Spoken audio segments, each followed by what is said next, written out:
अरे नादान, फिक्र तो उसे करनी पड़ेगी इस बॉम्बे को बचाने के लिए, और इस शहर को बचाने के लिए उसे अपनी जान भी खतरे में डालनी पड़ेगी। जीनत बेन की जान को खतरा होने वाला है? उसकी जान को खतरा नहीं है, खतरा बंबई शहर को है, वो भी समंदर के रास्ते। और अपनी ताकत को बढ़ाने के लिए हमने बाहर के मुल्कों से कुछ लोगों को भी बुलाया है, और सब मिलके इस अम्मा के नाम को जड़ से हिला देंगे। अब वक्त आ गया है कि अम्मा के सिंहासन को जड़ से उखाड़ के फेंकने का।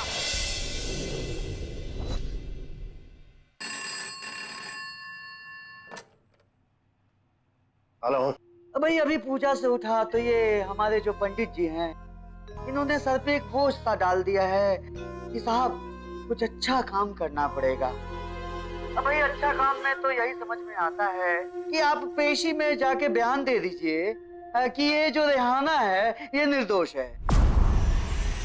रेहाना निर्दोष है, उसे दुआ दूं? हाँ, और ये जो शूटर है जिसने गजाला पे गोली चलाई थी भाई, हाँ उसको पकड़वा दीजिए। हाँ बाद में छुड़ा लेंगे। ठीक है श्रीमान, रेहाना छूट जाएगी, लेकिन आप पहले यहाँ आइए, वो अम्मा को देखना है। हाँ अम्मा से तो मिलने चलना है भाई। आप देखते हैं जेल में कैसे वो अपना दरबार लगाती है, मिलना तो पड़ेगा। रखता हूँ। रुद्र प्रताप जो इस केस के एकमात्र गवाह हैं, उनके बयान से यह साबित हो जाता है कि रेहाना निर्दोष है और गजाला का खून बद्री ने किया था। अदालत पुलिस को बद्री को पकड़ने का हुक्म देती है और रेहाना को बाइज्जत बरी करती है।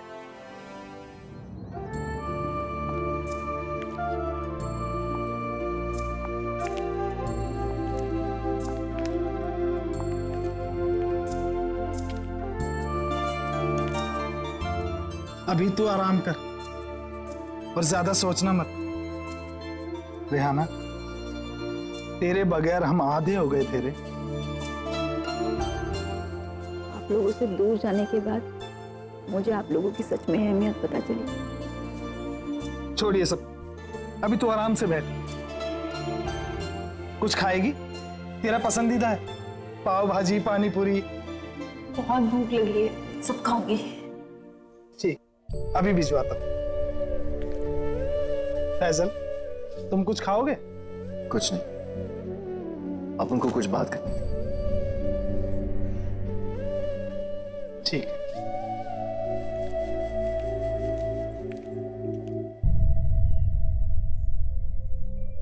क्या हुआ? तेरे चेहरे पे 12 क्यों बजे हैं? तो खुश नहीं है मेरे आने से? अपन से ज्यादा किसको खुशी होगी तेरे को देख के? तेरी जान इन लोगों में फंसी थी और अपन की तेरे में।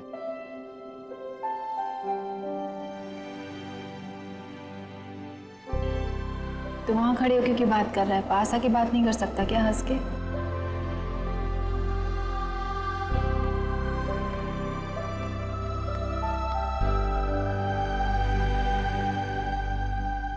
हंसने गाने वाले दिन अब कुछ दिन नहीं आने वाले। मतलब ये कि पहले कुछ चीजें थी जो अपन के समझ में नहीं आई थी, अब अपने भेजे में घुस गई। अगर अपने को तुझे हासिल करना है तो ये टपोरीगिरी नहीं चलेगी। अपने को कुछ बड़ा करना पड़ेगा, कुछ बनना पड़ेगा, क्योंकि मुसीबत के टाइम कोई खड़ा नहीं होता।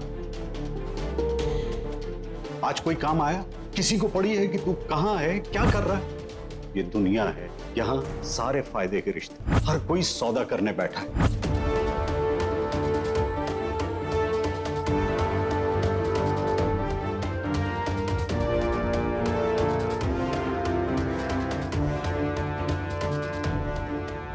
मैं तो कब से बोल रही हूँ कि अम्मा को मनाना आसान नहीं है।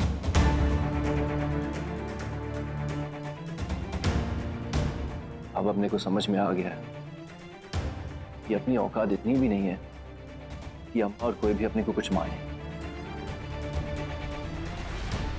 इसलिए अभी अपने को कुछ ऐसा करना पड़ेगा जिससे लोगों को अपनी अहमियत मालूम पड़े।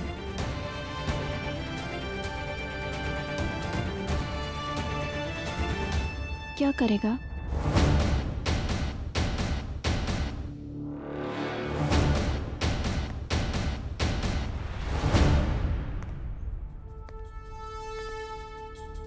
अभी अपन अपने बारे में कह के नहीं करके दिखाएगा, यही बोलने का था। अब अपन तेरे को कुछ वक्त के बाद मिलेगा जिससे तुझे भी लगे कि फैसल ने कुछ हासिल किया।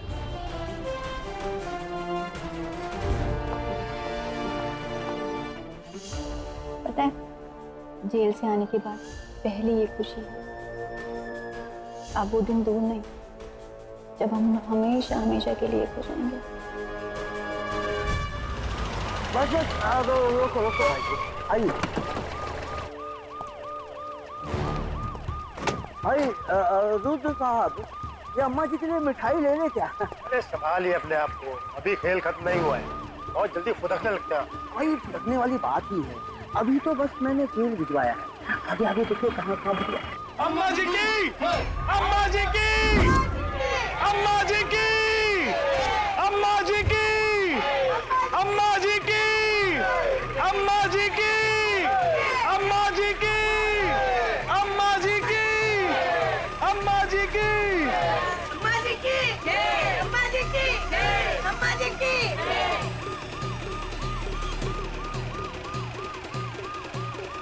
तुम्हारे चेहरे पे जो सवाल है ना, उसका जवाब है गलतफहमी। पुलिस की तो खत्म हो गई, अपनी भी खत्म करना तुम्हारे स्वास्थ्य के लिए उचित होगा। चलो। अम्मा जी की, अम्मा जी की, अम्मा जी की, जय जय। हो गया? रुद्र साहब, कुछ और सोचना पड़ेगा। अरे तो सोचिए ना क्या करना है। सोचना पड़ेगा, कुछ करना पड़ेगा।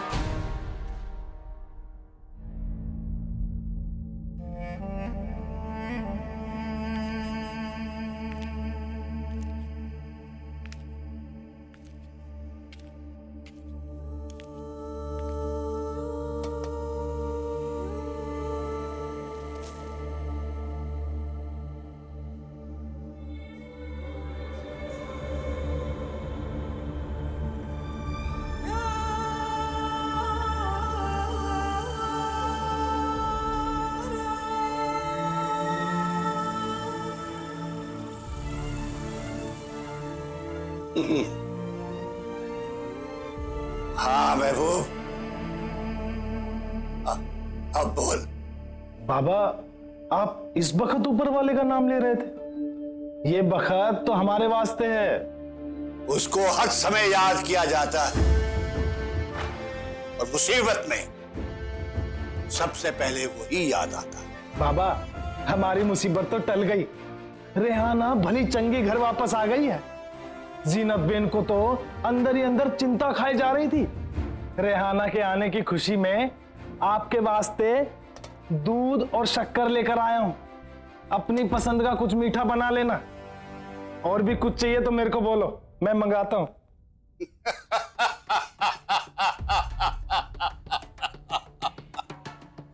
अरे पगले, ये समय मीठा खाने का नहीं है, ये समय शहर की फिक्र करने का है। फिक्र बंबई की? बाबा, अम्मा के होते हुए काय की फिक्र? अरे नादान, फिक्र तो उसे करनी पड़ेगी इस बॉम्बे को बचाने के लिए, और इस शहर को बचाने के लिए उसे अपनी जान भी खतरे में डालनी पड़ेगी।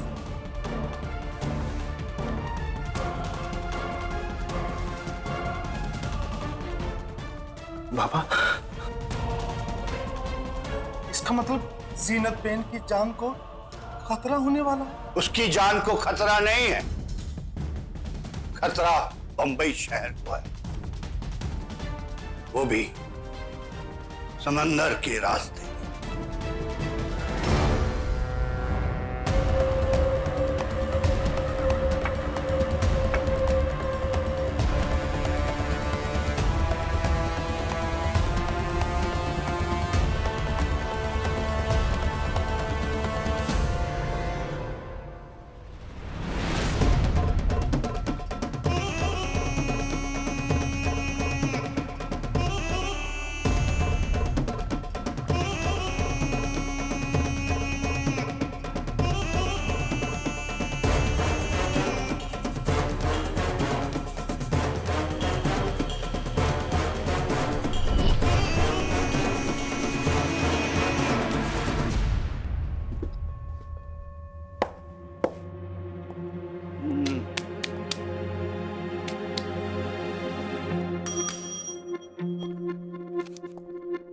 जी सर।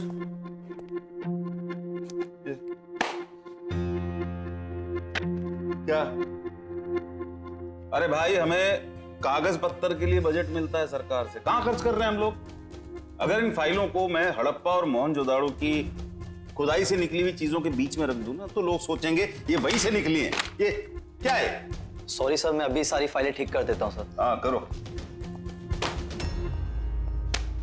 तुम फाइलें ठीक करो, मैं फाइलों के अंदर के मामले ठीक करने की कोशिश करता हूं। पर मुझे पता है सही करने में तुम जीत जाओगे।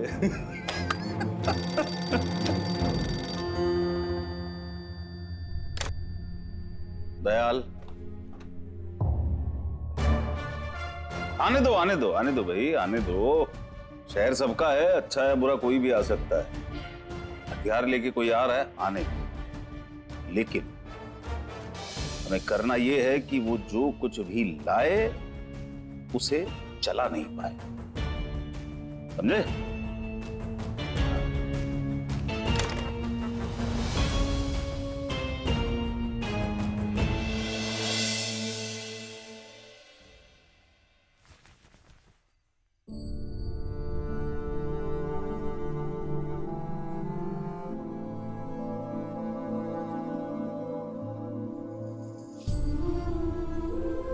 मुझे माफ कर दो अम्मा। मेरी वजह से आपको कितनी तकलीफ हुई। I am really sorry. चल, अब सबक सीख लिया ना, आगे से याद रखना कि तू अम्मा की बेटी है। अम्मा की बेटी इसलिए बची, नहीं तो पता नहीं क्या होता।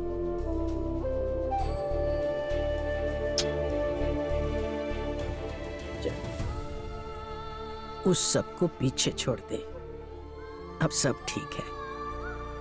अब आप आ गई हो तो सब ठीक हो गया है, पर मैं आपके बगैर नहीं रह सकती। मुझे आपके साथ रहना है हमेशा, हमेशा के लिए। हमेशा के लिए? और शादी नहीं करेगी? अम्मा, शादी के बारे में तो मैं सोच भी नहीं रही हूँ। अगर सोच नहीं रही है तो सोच। अभी मैं शादी के बारे में सोचना भी नहीं चाहती। मेरे को क्यों ऐसा लगता है कि कुछ है जो तेरे को मुझे बताना चाहिए, लेकिन तू नहीं बता रही है।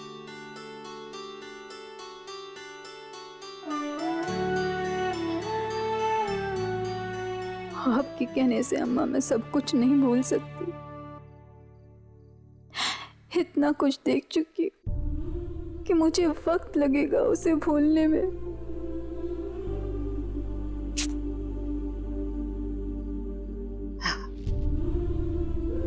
लेकिन इतना याद रखना, जब तक तेरी अम्मा है तेरे को कुछ नहीं होगा। मेरा छोटा सा बच्चा।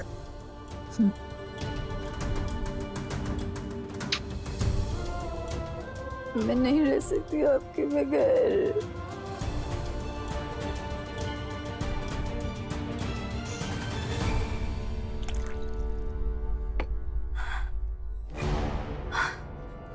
कुछ भी तो नहीं हुआ। अम्मा और रेहाना सब छूट गए। आप तो सिर्फ बस बात कर सकते हैं। हनान बेगम, देखिए आपका गुस्सा वाजिब है भाई, लेकिन ऐसा नहीं कि हमने कुछ नहीं किया। अभी अम्मा का नसीब ही तेज है तो मैं क्या करूं? और वो रुद्र पलटी मार गया, कहा कि गजाला को तो किसी और ने गोली मार दी। हनान बेगम, देखिए हमने जांच कमेटी बिठाई है इसके खिलाफ कि गजाला बिटिया पे गोली किसने चलाई। हमें नहीं लगता कुछ भी होगा। आप और आपका पूरा सिस्टम अम्मा का एक भी बाल बाका नहीं कर सकता। तब आप कुछ गलत कह रही हैं हनान बेगम। देखिए अम्मा के खिलाफ हम अकेले नहीं, और भी बहुत सारे लोग हैं। ये यूनियन लीडर, रुद्र, सरकार और बहुत सारे व्यापारी। और अपनी ताकत को बढ़ाने के लिए हमने बाहर के मुल्कों से कुछ लोगों को भी बुलाया है, और सब मिलके इस अम्मा के नाम को जड़ से हिला देंगे। अब जो अम्मा के खिलाफ है वो सब हमारे अपने हैं। अम्मा के सारे दुश्मन एक हो गए हैं हनान बेगम। अब वक्त आ गया है कि अम्मा के सिंहासन को जड़ से उखाड़ के फेंकने का।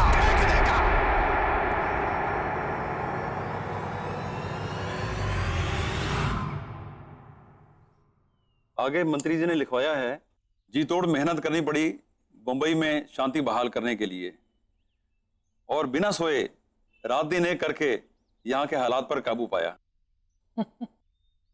लगता है बहुत बड़ा डोनेशन दिया है वो इकबाल वाले को। अभी तो चुनाव आने वाले हैं अम्मा जी, अब आगे देखिए, हर आदमी की कोशिश होगी आप तक पहुंचने के लिए।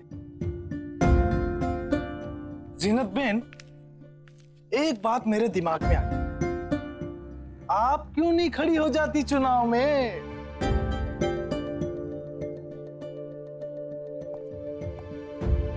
अम्मा जी, दो लोग आपसे मिलने आए, बोल रहे बाहर देश से आए, काम की कोई बड़ी बात करनी है। भेजो उनको।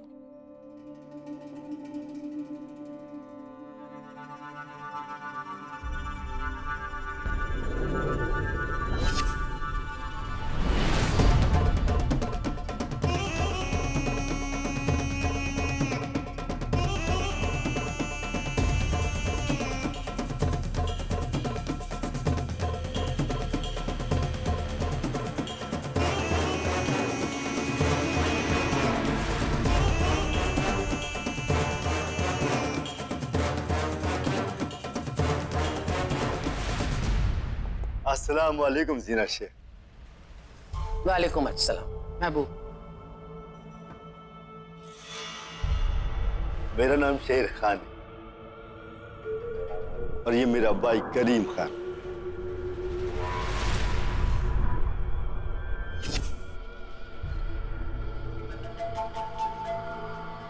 हम बिजनेस के वास्ते हिंदुस्तान आए। आपका बहुत नाम सुनी है, इसीलिए सबसे पहले हम आप ही से मिलने आ गई है। वो क्या है कि हम मुंबई से शुरू करना चाहती। क्या धंधा करते हैं आप? हम हथियारों का सौदागर है।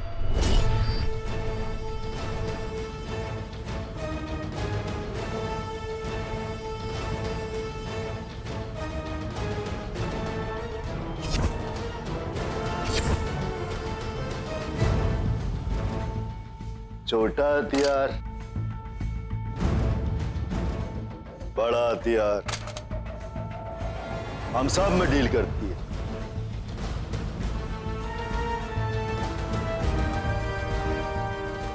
आप गलत पते पे आए हैं,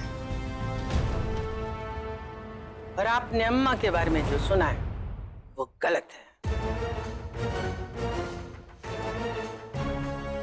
अम्मा मौत का धंधा नहीं करती है।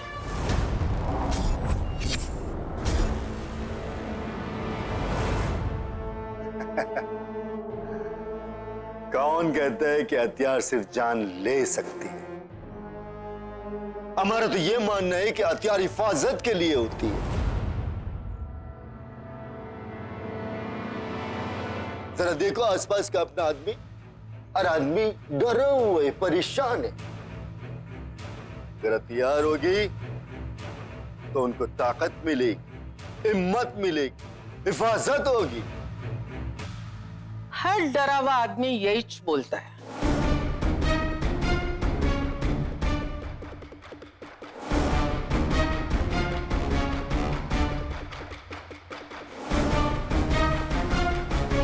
ये डर नहीं है जीना शेख, सच्चाई है।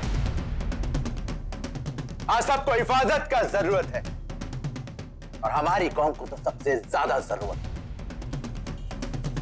सोचिए सोचिए किस डर में जी रही है हमारी कौम। अगर अब उसका हिफाजत नहीं करेगा तो कौन करेगा? और उसके लिए हमको हथियार का जरूरत तो पड़ेगी। बराबर बोला लाल, हथियार का जरूरत तो पड़ेगी।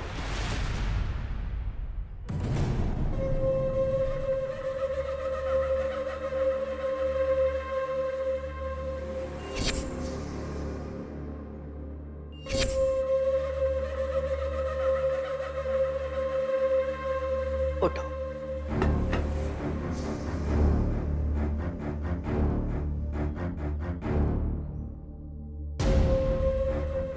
मेरे को अपना बात दोबारा बोलने की आदत नहीं है। उठो। जीनत शेख! आवाज नीचे। बोला ले।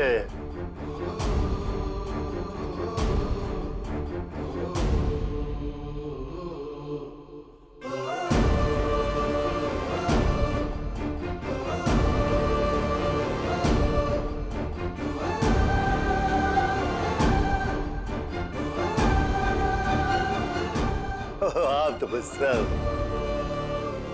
जीना शेख, हम यहाँ आने से पहले आपके बारे में सब कुछ जानती है, सब कुछ पता करके है। इस शहर में आपका कितना दुश्मन है, कौन कौन दुश्मन। वो आप है जो ये नहीं जानती कि उनका ताकत दिन ब दिन बढ़ता जा रहा है और आने वाले वक्त में तुम उनसे मुकाबले नहीं कर पाएगी। लेकिन अगर आप आज हमसे हाथ मिलाती है तो आपका ताकत कई गुना बढ़ जाएगी। जीना शेख, समझने का कोशिश करो, हथियारों का धंधा से अच्छा कोई धंधा नहीं। दुनिया के कई सारा मुल्क हथियारों का धंधा कर करके दुनिया का सबसे ताकतवर मुल्क बन गई है।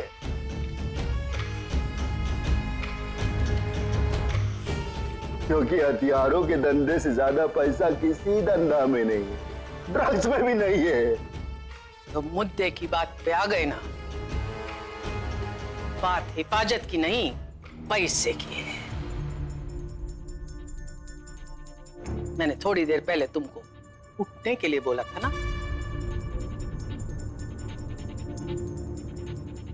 और ये भी बोला था कि मेरे को अपना बात दोबारा बोलना पसंद नहीं है।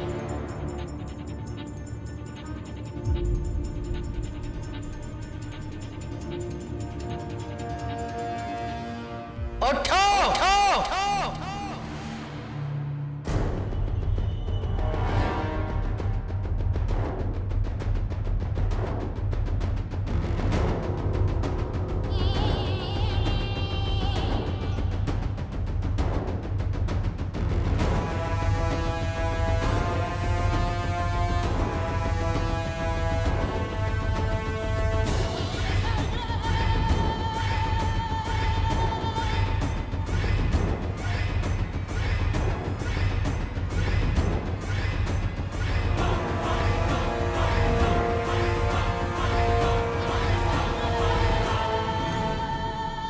ताकत हथियार में नहीं, जिगर में हो। दम पिस्तौल में नहीं, हाथ में होता है। गोली निशाने से नहीं, आंख से लगती है। दो पिस्तौल सामने रखकर तुम जिस जीनत शेख को पहले बहलाने, फिर उकसाने, फिर ललचाने आए हो ना, शुक्र मनाओ कि वो तुमको इधर से जिंदा वापस भेज रही है। नहीं तो एक नजर अगर महबूब की तरफ उठाकर देख लेना तो दुनिया का कोई हथियार तुम्हारा हिफाजत नहीं कर सकेगा।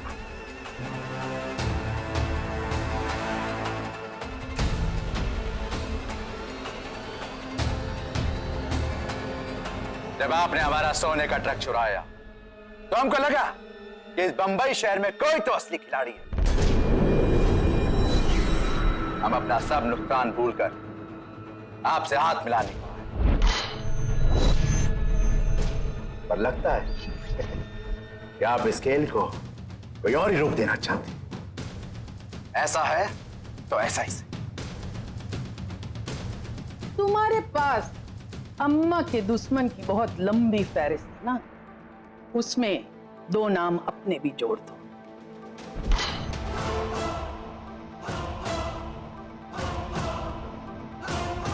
अम्मा के साथ धंधा करना तो दूर, अगर तुम लोग इस शहर में नजर भी आए ना तो फिर दुनिया में किसी को भी नजर नहीं आओगे।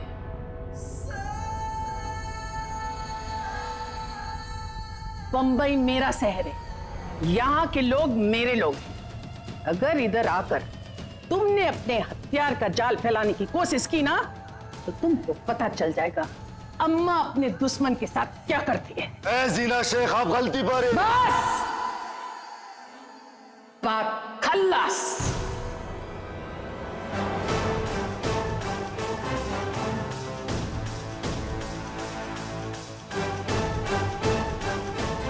जाते हैं जीना शेख, आपका अल्लाह हाफिज।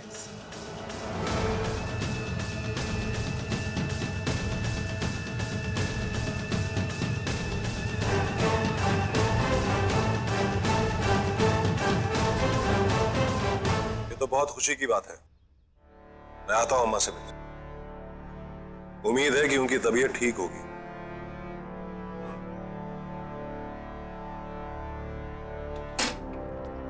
भाईजान हवलदार है थाने से। क्या काम है?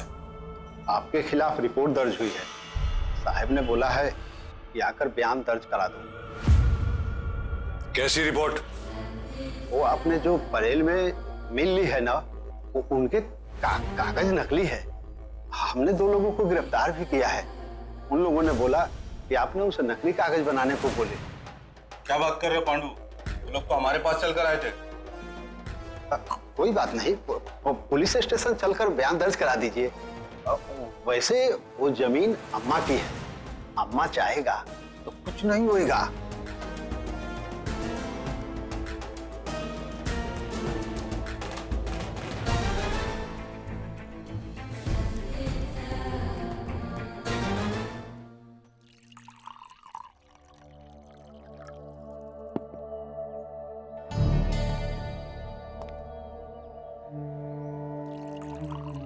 तो क्या तय किया?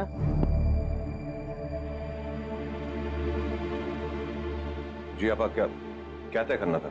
यही कि शक्कर कितनी लेंगे? जी आपा, मैं भूल गया था। शक्कर रहने दीजिए। ठीक है, बोल दो। क्या आपा? वही बात जो परेशान कर रही है। आपा, दरअसल एक बात है, सोच रहा हूं आपसे पूछूं या ना पूछूं। क्या बात करते हैं, पूछो। आपा, परेल में आपकी एक मिल है, वो बंद है ना? हाँ, वो अन्ना का था। उन्होंने एक बारी राखी पे मेरे को तोहफे में दी थी। क्यों, क्या बात है? आपा, कुछ लोग आए थे मेरे पास उसी मिल के कागजात लेकर, धंधे के लिए। वो कह रहे थे कि वो जमीन वो मुझे सस्ते में दे देंगे, लेकिन बाद में पता चला कि वो सारे कागजात नकली हैं।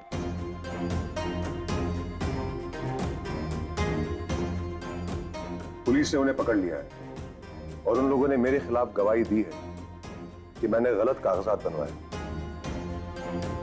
वो लोग बोले कि वो कागज उनके हैं।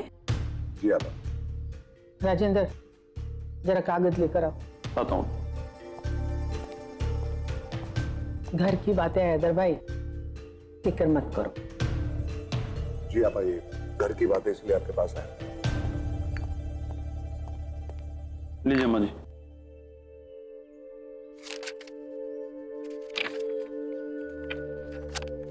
यह है मिल के कागज। जहां चाहे सही करवा लो। आपकी बहन की तरफ से आपके नए धंधे के लिए एक छोटी सी पेशी।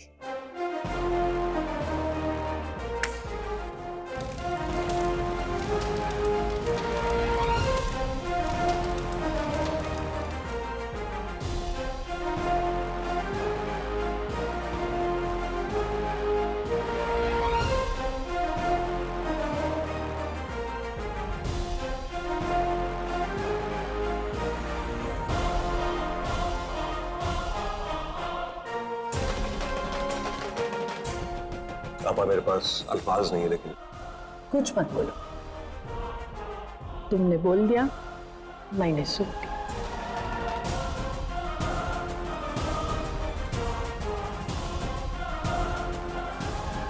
पुलिस थाने में बोल दो ये केस को दबा दे। जी मनी।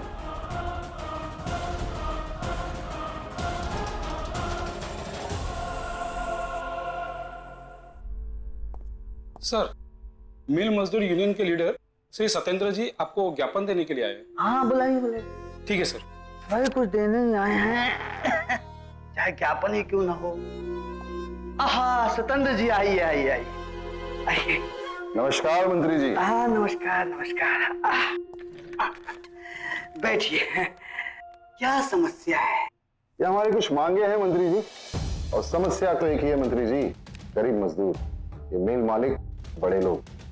अब मिलों में कुछ नई मशीन आई है, तो हमारे मजदूरों को अपना काम छोड़ के दूसरे कामों पे लगाया जा रहा। अब आप ही बताएं मंत्री जी, जो बरसों से काम करते आए हैं वो छोड़ के वो नया काम कैसे करें जो उन्हें आता ही नहीं, और अगर काम नहीं करेंगे तो भूखे मरेंगे। भाई ये तो बड़ी विकट परिस्थिति आ गई है। बीच में अम्मा आई थी, तब तो ये मिल मालिक मान गए, पर अब पता नहीं फिर ये पुराने रवैये पे आ गए, मजदूरों को फिर धमका रहे हैं। अब अगर कहीं मजदूर दंगे फसाद पे उतर आए तो मंत्री जी फिर आप। अरे नहीं नहीं नहीं, हम है ना, हम बात करते हैं मिल मजदूरों से, ये गलत बात है। लेकिन एक बात बताइए, ये मिल मालिक और मजदूर के बीच में ये अम्मा कहीं वो पैसा लेके मांडावली वाले। हमें भी कुछ ऐसा ही लगता है मंत्री जी। हाँ, हमें भी लगता है। आप निश्चिंत रहे, मैं आपका और मजदूरों के साथ अन्याय नहीं होने दूंगा। लेकिन ये अम्मा का क्या करना है ये सोचना पड़ेगा। अम्मा का इलाज जरूरी है। पक्का या कच्चा इलाज जरूरी है सत्येंद्र जी। तो हाथ मिलाइए, आ जाइए इस पारी में। आजकल अम्मा के खिलाफ वैकेंसी चल रही है, कई लोगों के नाम इसमें दर्ज है सत्येंद्र जी। अब आपका भी नाम आ गया अम्मा के खिलाफ। चलता हूँ मंत्री जी, नमस्कार। अच्छा नमस्कार।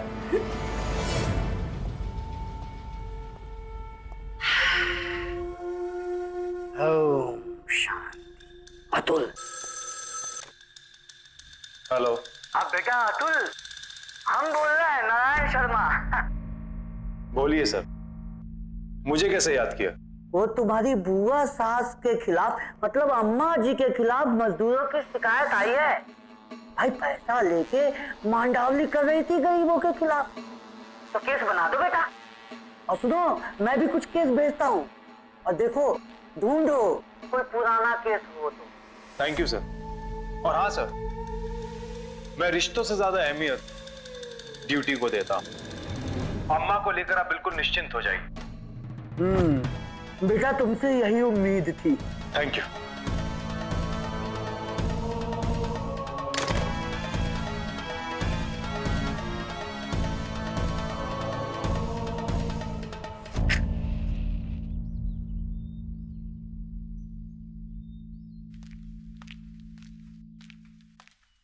हमारा रेहाना बेटा को हर तकलीफ से दूर रखना भगवान,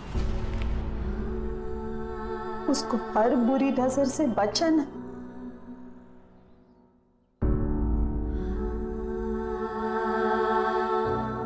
हम खुद जाएगा, हम खुद जाके उसका नजर उतारेगा।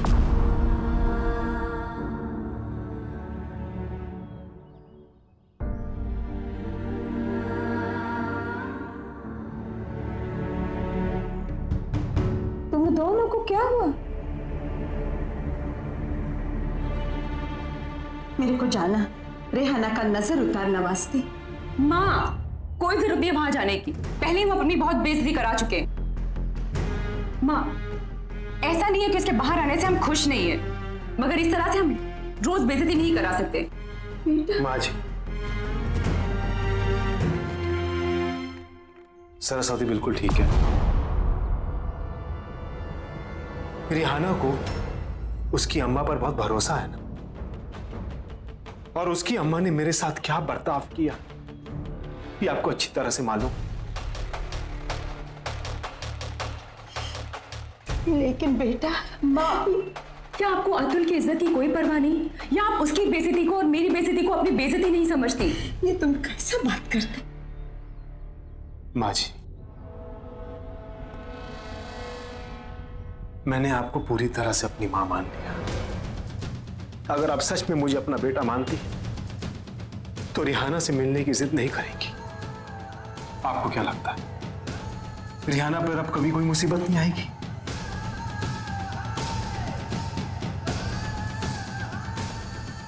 जब तक वो अम्मा के साए में उस पर खतरा बना रहेगा, जैसे सरस्वती पर मुसीबत आई थी। आप भी उनसे दूर रहिएगा माँ जी, इस परिवार की भलाई की खातिर। अपने बेटे की ये बात मानेंगी ना?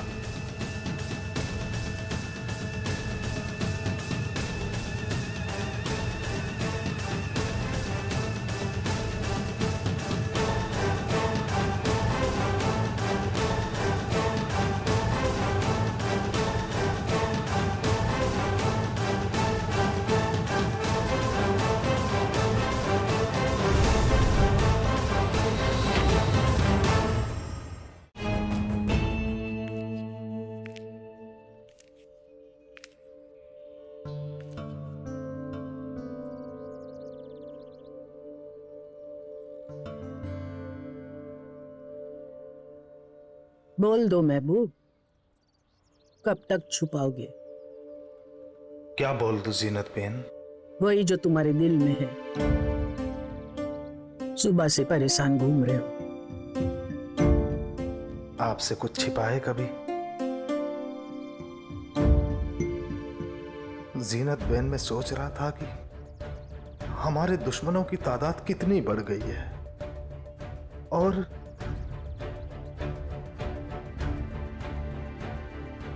अम्मा को कुछ हो गया तो क्या होएगा? यही ना?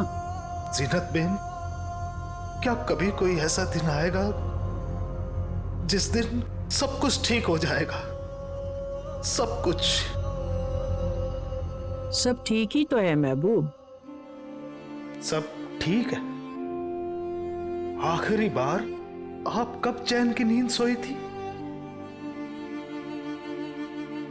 ये बेचैन रातें तो अपन ने खुद चुनी है महबूब। जिस जगह पर अपन हैं उधर सोना तो क्या, आराम भी नहीं किया जा सकता। वो गीत देख रहे हो?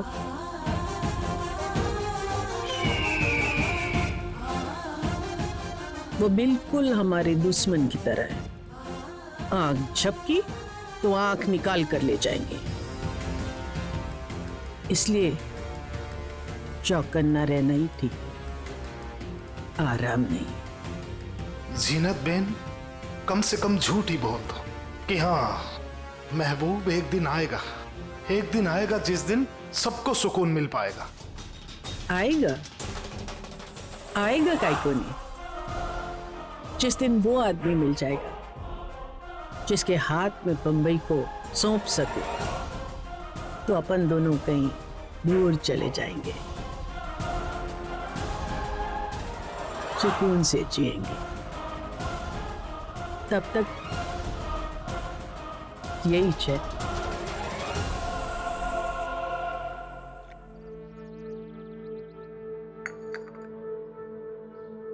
देख फैजल, हमने हजारों लड़कों में से तेरे डेयरिंग की वजह से तुझे चुना है। अब बता, तुझ पे कितना भरोसा किया जा सकता है?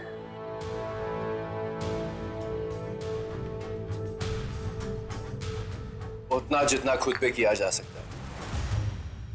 अगर तुमको अपन पे शक है तो काम की बात मत करना।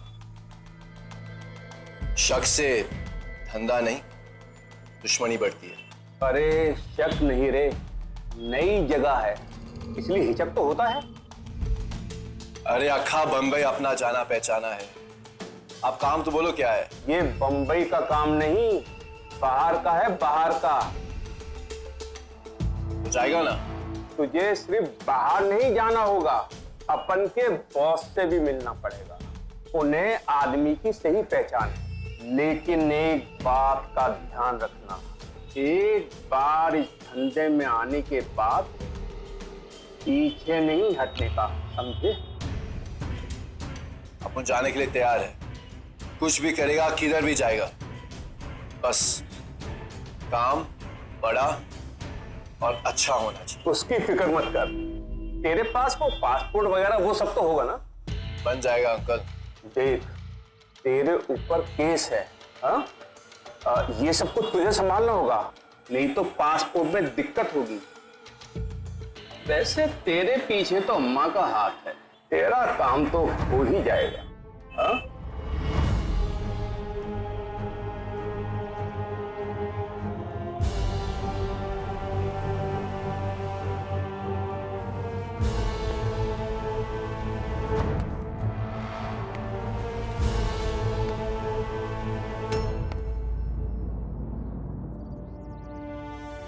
अंकल,